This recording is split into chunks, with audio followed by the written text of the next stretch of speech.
All right, so in this video, I'm going to go through some of the fundamental things you need to run an effective outbound campaign.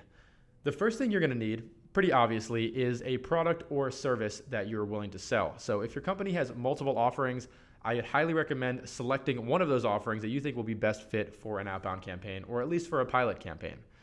And really that offering is completely contingent on what you feel will sell best to the target audience you're going to sell it to, which kind of leads into my second point, which is the second thing you're going to need is an ICP. An ICP is just an ideal customer profile, or the person that's best suited to the product or service you're selling. A good way to think about your ICP is A, who would be the most interested in my product or service if I was to sell it today?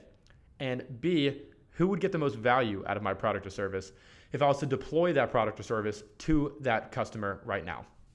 Once you define who your ICP is, it's good to figure out generally what the size of that ICP might be. If it's 20 people and you're selling a $20 product, then it might be kind of difficult to run an outbound campaign that ends up being profitable for you. But if it's 20 people and you're selling $1 million product, there's a pretty good chance if you convert one of them that outbound campaign will be very, very profitable for you. So defining that ICP, defining the size was generally the best first place to start. So I would go ahead and think about that, brainstorm, and then figure out where you can find those people, which leads into my third point, a lead source. So if you have an ICP, you're also going to need a place to find people within that ICP.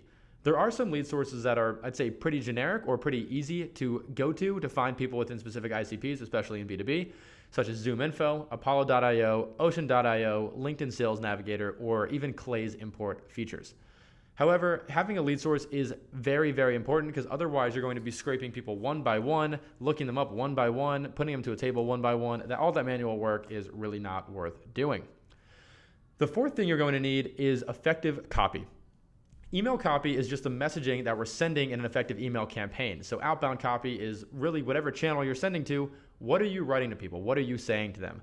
We're going to go deeper into what copy is effective and how you should write effective copy in another video. But in short, it's necessary to have it, and it's really, really important. So you have to focus on it pretty diligently. The fifth thing is an offer. So within your copy, ideally, you're offering something in exchange for the client getting on a call. Think to yourself of outbound and to your outbound campaigns as an interaction. When you're reaching out to somebody, it's pretty much a business transaction where you're saying, hey, in exchange for your time, I will give you this, right? And it can be anything ranging from a PDF outlining your services to a 20-week free trial to anything in between. I mean, we've seen people send AirPods as an offer in cold email campaigns. And so it's usually good to offer something enticing related to the value prop of your product in exchange for a call. And we'll get deeper into that as well during our cold email copy segment. The next thing that is really important to go into is an enrichment tool.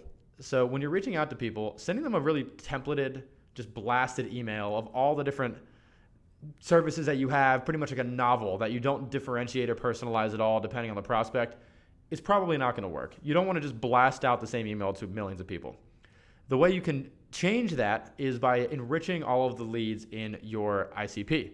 So enriching leads is pretty much just finding more data on them. It's just a fancy word for finding more data on leads. And the better the enrichment you do, the better your copy will be because you can reference specific data about each prospect in your copy, which is just incredible and of course increases positive response rates significantly.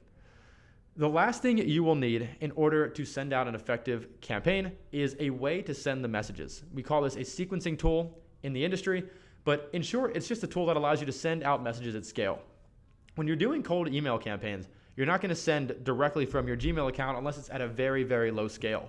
We actually create several email accounts, and we'll go into this down the line, that actually do the sending for you, and we connect them to a tool that does all of this automatically, including the personalization, the enrichment, everything. So having a tool that does that sending is also very important. Some great sending tools for email are SmartLead and Instantly. Some great tools for LinkedIn are HeyReach and Lemlist, and a great multi-channel tool would be Log Growth Machine. So I would recommend looking into those tools when you are running your cold outbound campaigns to be the sequencing backend for your initiatives. So those are some of the main things you will need to run an effective outbound campaign. It's not completely comprehensive, but I would say those are the main things that are required to run one. So I hope this was helpful, and on to the next module.